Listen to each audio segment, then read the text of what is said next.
In the last video I talked about how to measure the price elasticity of demand, and there's an additional price elasticity measure known as the price elasticity of supply, and the calculation is identical.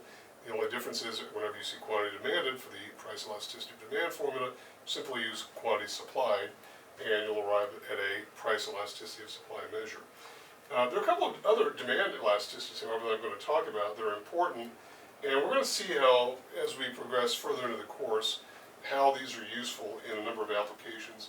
And the first is the income elasticity of demand, and I'll talk about how to compute that. And the second is the cross-price elasticity of demand, sometimes simply known as the cross-elasticity measure. And these have to do with types of goods and the pairing of goods, substitutes and complements, normal goods and inferior goods.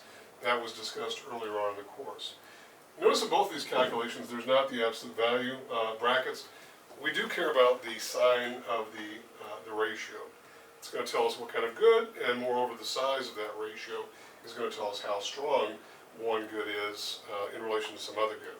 So the first is income elasticity of demand, oftentimes known as E sub I or E sub Y. I think your book has it as E sub I, so I'll keep that particular formulation. And I'll also, even though sometimes Y is used, and so I a lot of times use Y because it's often used everywhere in economics to represent income, but we'll keep it the same formulation the text has. So what is it? It's the percentage change in the quantity demanded of a good. That's familiar to us now from our discussion of price elasticity, divided by the percentage change in income. So again, we're interested in the sign of the variable.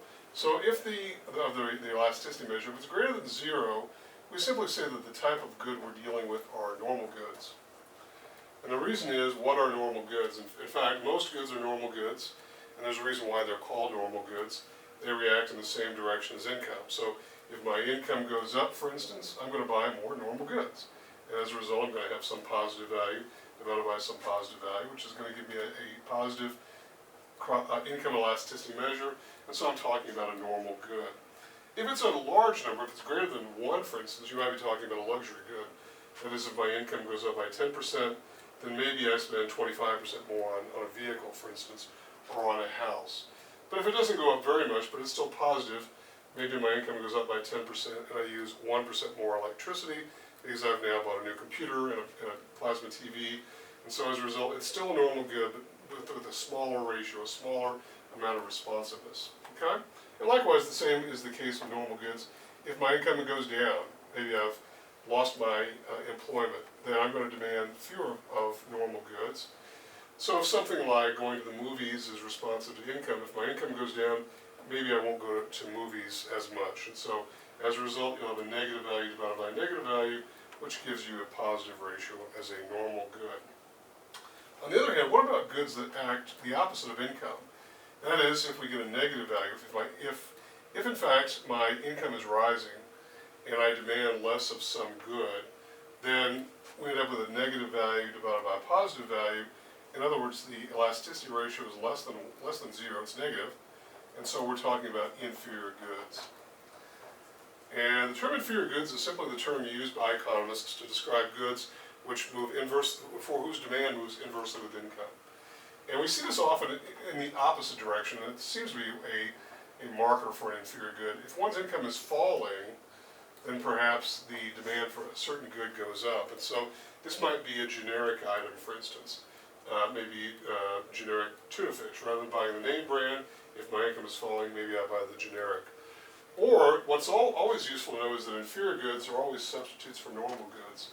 And so if my income is falling, maybe I don't go to the movie theater as much, but I do rent movies through Redbox more. And so as a result, we have this positive divided by a negative, which gives us a negative value, and so it's an inferior good. Inferior goods, again, are always substitutes for normal goods, but they operate in the opposite relationship in relation to income, changes in income. And the math for this is very similar to the midpoint formula that we did in the previous video, and should give us a pretty accurate representation of what kind of a good we're talking about. And we talk about types of goods, we have different ways of looking at goods. Are they normal goods or are they inferior goods? Are they substitutes or complements? And that'll be the next thing that I get to with the next measure, and that's the cross-price elasticity of demand. This is a little bit busier, admittedly, but it makes a ton of sense. It has lots and lots of applicability, as much to the supply side, frankly, as it does to the demand side. So here's the measure. We take two goods. We're saying that it's the cross-elasticity of demand for goods X and Y. And so the measure, again, there's no absolute value relationship because we do care whether it's a positive value or a negative value. That is, if the elasticity ratio is greater than 0 or less than 0. And so we're taking the percentage change in the quantity demand of some good X divided by the percentage change in some other good, that's why it's the cross price of some good Y. And X and Y here are just superscripts, they're not to be thought of as exponents.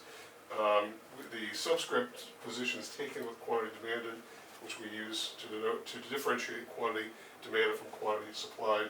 So the X and Y here are simply superscripts to denote the good that we're talking about. So in other words, what is the change in the demand for good X if the price of good Y, some other good that is related somehow, changes? And so if in fact the cross price elasticity measure is positive, that is greater than 0, we know that the goods in question are substitutes, one for the other.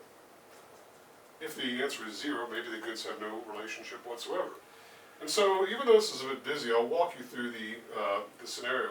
What if the price of a good Y is rising for whatever reason? If the good obeys the law of demand, the quantity demanded of good Y should go down. Again, an inverse relationship.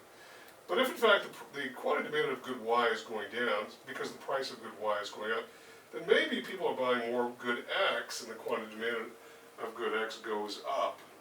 And think about this, the price of one good goes up, and so we demand less of that good, but we buy more of something else. And so as a result, if this is going up, we have a positive value for the percentage change in quantity demanded for good X, and a positive value for the percentage change in the price of good Y. A positive divided by positive gives us a positive, something greater than 0, and we know these goods are substitutes.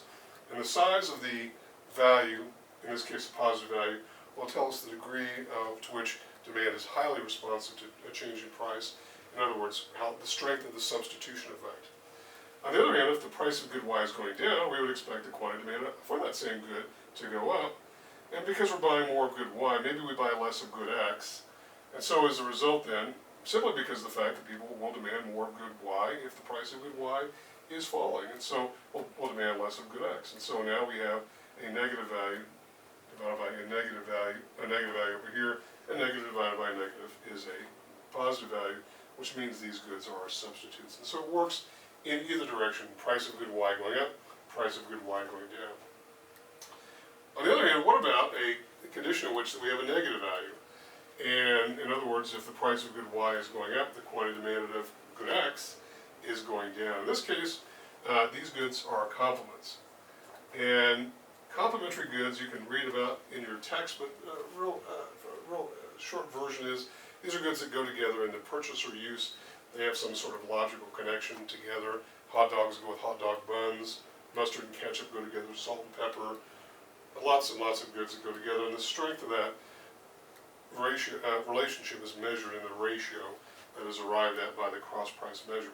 So we have a negative value. What's going on here? If the price of good Y is going up, taking the same basic logic that we began above with, the quantity demand of the good Y will go down if the good obeys the law of demand, which we expect it will. But then also, because we're buying less of good Y, we're also buying less of good X, because they go together. In other words, if the price of hot dogs is rising, we buy fewer hot dogs. But we also buy fewer hot dog buns. What's the point of buying hot dogs or buns without buying the other? I'm not saying you can't do it, but it tends not to happen. And so as a result, what do you have? You have a negative value here divided by a positive value there. A negative divided by a positive is a negative, and so less than 0. And so it illustrates the fact that the two goods are complements. And on the other hand, taking the same logic, if the price of good Y is falling, we would expect the quantity demand of good Y to rise. And if we're buying more of good Y, now we're also buying more of good X. So the price of hot dogs is falling, we demand more hot dogs, but we also demand more hot dog buns. So we have a positive value here, divided by a negative value here. A positive divided by a negative gives us a negative or value less than 0. And so these measures, all of these elasticity measures, illustrate the strength of the relationships that are bound up within either the law of demand or the law of supply. And furthermore, it helps to sort of measure the strength to which we can identify certain goods as being the types of goods that they are, whether they're substitutes, complements, normal goods, and inferior goods. And so I hope this is a helpful walkthrough of how we measure some of these elasticity values, and furthermore, how they apply to certain goods. Feel free to contact me if I can be of any further help.